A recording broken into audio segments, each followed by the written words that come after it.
d'un peuple qui a beaucoup d'envie. Nous sommes ici d'un peuple qui n'a beaucoup d'envie. Ici d'un peuple qui a beaucoup d'envie. Nous sommes ici d'un peuple qui a beaucoup d'envie. Sans du petit niveau des hospitaliers, sans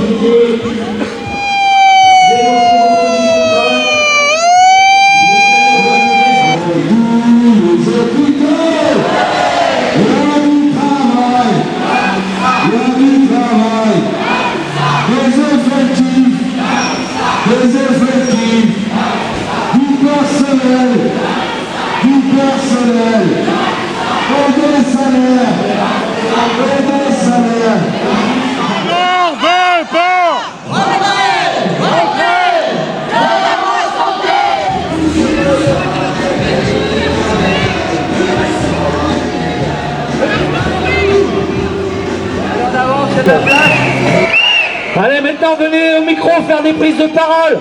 C'est vous les animateurs, c'est vous là-bas, c'est vous qui devez aussi vous exprimer. C'est indigne ce qui se passe dans les hôpitaux. Les gens sont en train de mourir au travail. C'est-à-dire ils ont fait le choix de ce métier avec les valeurs de s'occuper des gens et aujourd'hui ils sont en train de mourir. Nous on a un collègue qui s'est suicidé, qui avait 35 ans de service public hospitalier et la fermeture de notre établissement, il n'a pas supporté et il a mis fin à ses jours.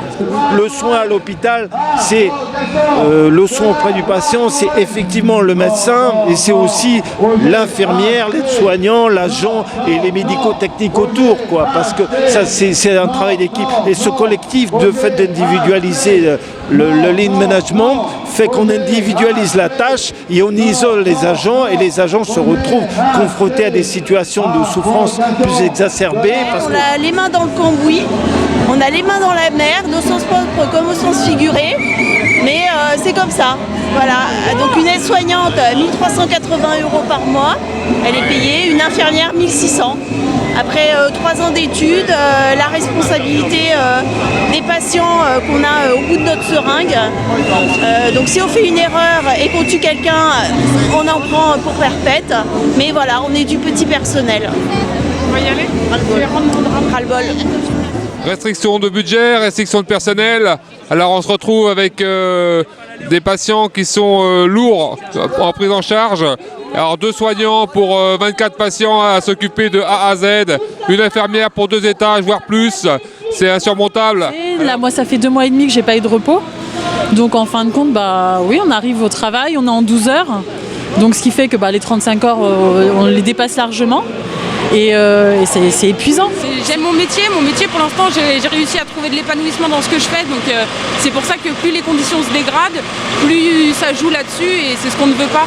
Parce que derrière, la première chose qui en pâtit, c'est la qualité des soins et c'est des patients, c'est des êtres humains au bout et non pas des machines. On nous demande des choses qui sont peu réalisables, qui mettent les patients en danger, qui mettent les soignants en danger. Voilà, c'est des réformes qui vont à l'encontre du système, qui sont même pas compréhensibles. Ça donne qu'on n'a plus le temps de s'occuper des gens, que les gens deviennent des numéros de chambre, que les gens, on peut pas faire de prise en charge personnalisée puisqu'on a 30 patients pour 2 infirmiers, plus ou moins, ça c'est un exemple pour chez nous. Et nous on trouve pas ça normal. Chaque personne... On n'arrive pas à comprendre en quoi avoir diminué ça peut améliorer la qualité. Il y a un discours d'un côté et puis de l'autre côté il y a la réalité où c'est infaisable. C'est infaisable. Par tous les bouts qu'on le prenne, en diminuant la journée de travail, en ayant moins de repos. Moi j'ai 60 jours de compte épargne-temps, je peux pas les poser.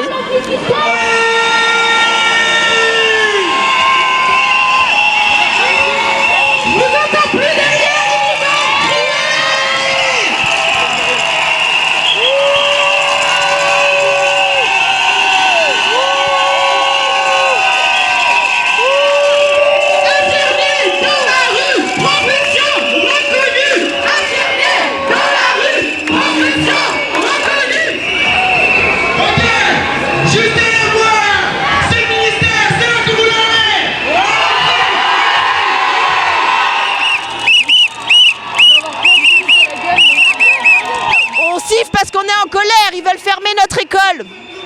Vire Calvados. On siffle monsieur Morin qui veut fermer notre école. Aujourd'hui, la région, il dit qu'on a trop d'infirmiers. Mais c'est pas possible tout ça, c'est pas possible.